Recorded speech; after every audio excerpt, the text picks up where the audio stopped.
En guise de conclusion, on pourrait retenir deux choses. D'une part, la fondation ancienne, c'est-à-dire remontant à la fin du 19e ou au début du 20e siècle de nos collections, à une époque où la géologie était encore en train de se faire, mais de se faire dans ses fondements.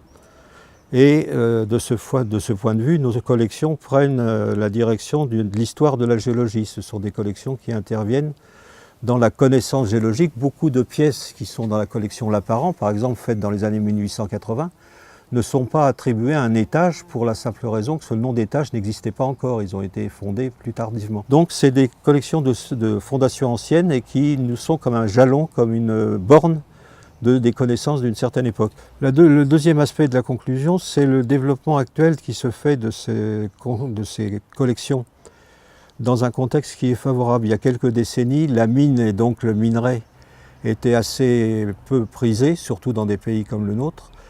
Aujourd'hui, la mine se redéveloppe davantage et même si on ne va plus faire de très grandes exploitations en France, des gîtes français, de retrouver ce qu'on produit des gîtes anciens qui sont aujourd'hui perdus, nous permet de prolonger et d'affiner la connaissance qu'on peut avoir de gisements potentiels qui seront peut-être exploités dans le futur et dans un autre pays.